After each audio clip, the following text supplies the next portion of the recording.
Olá, bom dia, alunos. Hoje a gente vai falar sobre frações equivalentes. E é um assunto bem interessante também. Deixa eu procurar o meu pincel aqui. Bom, então aqui eu coloquei para vocês, só vocês terem uma ideia, uma tabela fracionada. Muitos alunos têm dificuldade de enxergar que uma determinada fração pode ser representada de várias maneiras. Então eu vou pegar aqui uma cor azul. Vamos partir do inteiro. Esse é um inteiro aqui, ó, que eu acabei de pintar de azul. Então, se eu tenho esse inteiro, o que eu posso fazer? Eu pude dividir ele em duas partes que estão de vermelho. Ó, então, eu peguei o meu inteiro, representado sempre por 1. Tem aqui, ó. Eu esqueci de colocar aqui. Tem 1. Eu tô com muito pequeno aqui, ó. Então aqui é 1. Aqui eu dividi esse 1 por 2, são duas metades. Então voltando aqui ao normal, aqui, ó. Aqui. Quando eu peguei essa parte e dividi em 3 partes iguais, cada um eu chamei de 1/3 e por aí vai. Ó, então aqui cada partezinha dessa é dividida. Então vamos às nossas analogias. Então, uma das habilidades que vocês precisam ter é vocês saberem identificar uma fração equivalente. Então eu posso fazer as frações aqui, ó. Esse termo equivalente. E não só isso, nós precisamos também comparar essas frações, porque nem sempre elas vão ser iguais, que é o sinal lógico de igual, quando é equivalente. Mas a gente vai ter o maior que e o menor que também são sinais lógicos, né? Estou dizendo que algo é maior que algo, tipo, posso dizer 9 é maior que 8. Ou posso dizer o contrário, 8 é menor que 9. Essa aqui é uma sentença lógica, né? Mas vamos dar seguimento aqui. Então, nas frações, por exemplo, quando eu tenho vamos imaginar aqui, ó, se eu tenho uma imagem na internet bem fácil de visualizar aqui, deixa eu ver, pronto.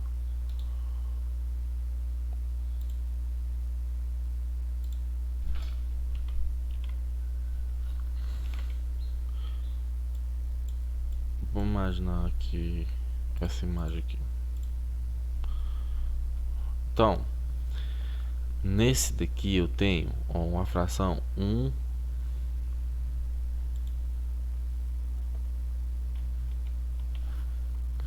Essa aqui eu tenho uma fração 1/2. 1/2. Só que eu peguei e dividi essa fração novamente, ó. Então eu transformei, peguei aqui e bem aqui. Então essa outra fração aqui, ó, que foi embaixo, que eu chamei de 2/4, na verdade é a mesma fração, só que dividida de uma maneira diferente. Beleza. E aqui embaixo eu tenho uma fração 4/8. Então, fazendo as analogias, fica mais ou menos assim.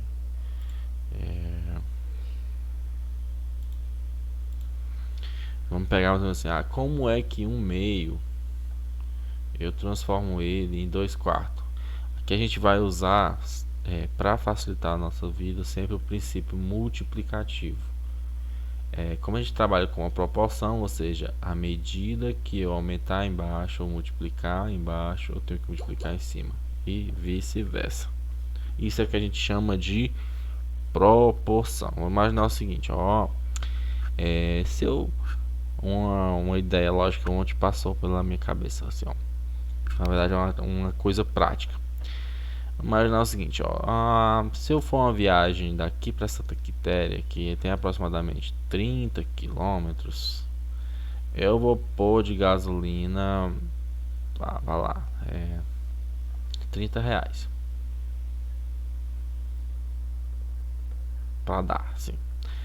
Porém, se eu for para Sobral, que é 120 quilômetros, quanto proporcionalmente para poder ter a mesma quantidade de gasolina gastando proporcionalmente? Aí que é a mesma coisa, você tem uma fração que é 30 sobre 20. Beleza? E aqui eu não sei quanto de dinheiro vou gastar. Mas eu posso imaginar o seguinte, ó. Bem, a relação aqui de 30 para 20 para 120, de 30 para 120 é 4 vezes. Então eu vou andar 4 vezes mais. Beleza? Ou seja, quando eu multiplicar 4 vezes 30 vai dar 120. Então eu vou gastar 4 vezes mais. Então vou gastar R$ 30 vezes 4, eu vou gastar R$ 120. Seria aqui, ó. Então, para cada 120 quilômetros ou para cada 30 quilômetros eu gasto R$ 30. Para cada 120 eu vou gastar R$ 120. É mais ou menos isso. Não ficou tão...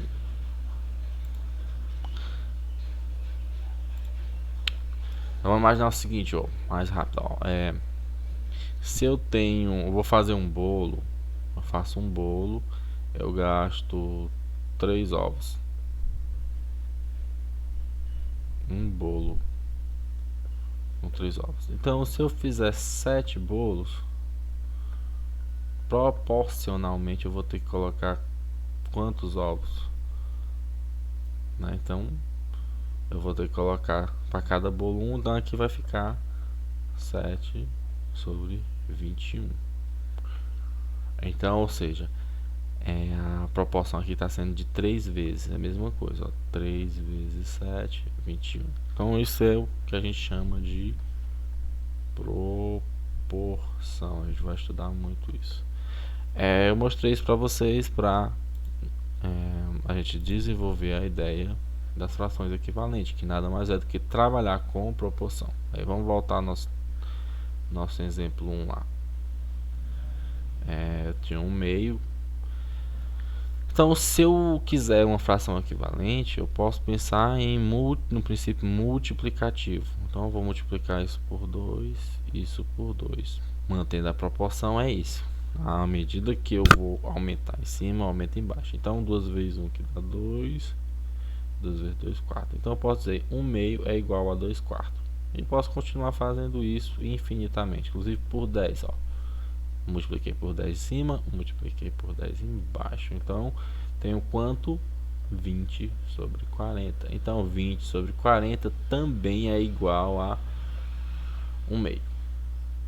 Essa é a ideia de equivalência. E aí você pode estar utilizando essas estratégias que eu ensinei para vocês estarem comparando. Porém, a comparação ela não é tão fácil como eu estou dizendo aqui para vocês. Eu vou imaginar o seguinte, durante essa aula vocês vão ter que desenvolver isso daqui durante essa semana. Quem é maior? Uma fração 1 meio ou uma fração 2 quartos? Bem, diante daquela possibilidade eu verifiquei que ela na verdade não tem ninguém maior. Aqui são iguais, então eu posso dizer que são frações equivalentes.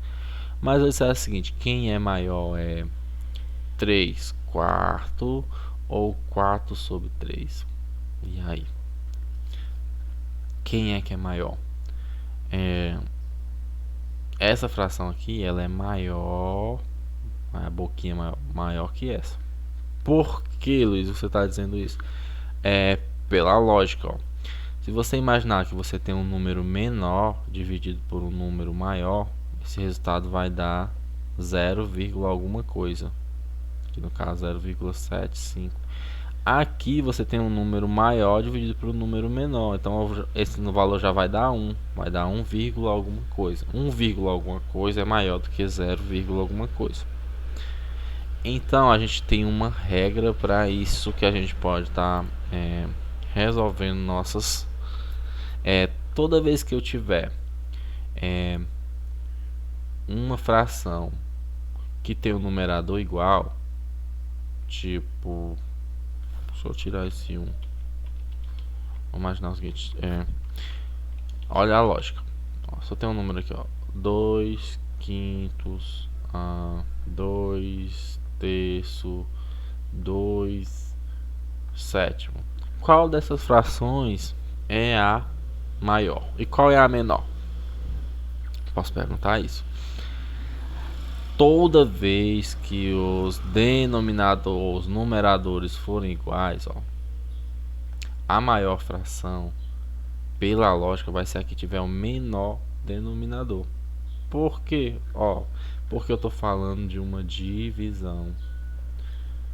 Então, se eu estou falando de uma divisão, a gente pode pensar o seguinte: ó, eu tenho R$2 dividido para 5. Eu tenho R$2 dividido para 3. Eu tenho R$2 dividido para 7. Qual que vai dar o maior resultado? Obviamente, o R$2 dividido para 3 pessoas vai dar muito mais. Então, toda vez que os numeradores foram iguais, a maior fração vai ser aquela que tiver um menor denominador, porque eu estou dividindo. E se for inverso, vamos imaginar o seguinte: eu tenho o 5 sobre 2, o 3 sobre 2, aqui eu estou só invertendo, mas pode ser qualquer valor, viu? 7 sobre 2. Qual é a maior fração? Toda vez que eu tiver os denominadores iguais, para me comparar duas frações, a maior fração vai ser aquela que tiver o maior numerador. Veja pela lógica, ó. 5 dividido para 2, 3 dividido para 2 e 7 dividido para 2. Obviamente, esse vai ser o maior valor. Beleza?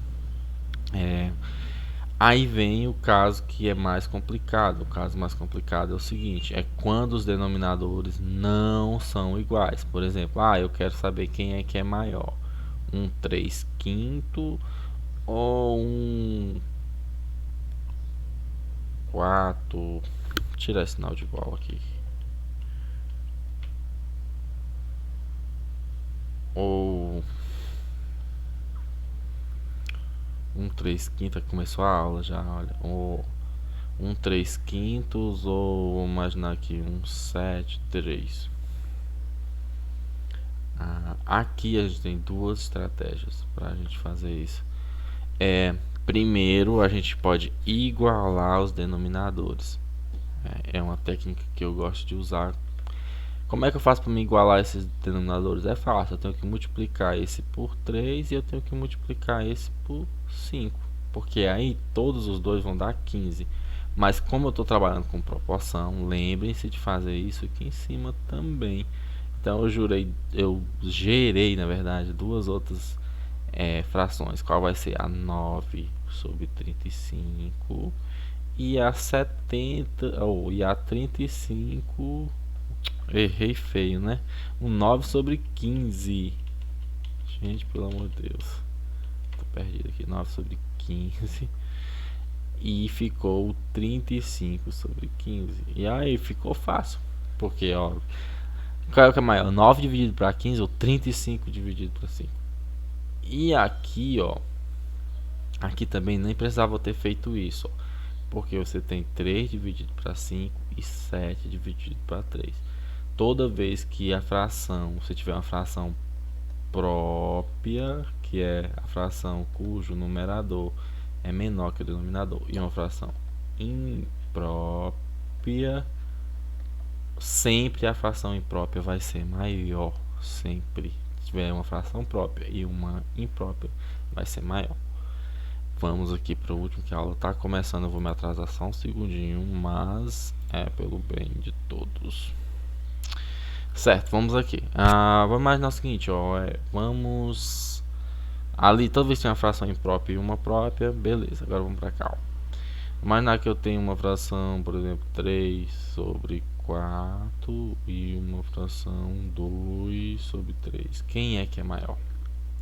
Então eu posso fazer aquela regra de igualar os denominadores, e para fazer isso, ó, é só multiplicar, né, um pelo outro. Ó, esse 4 multiplica o 3, só que eu tenho que fazer isso aqui em cima para manter a proporção.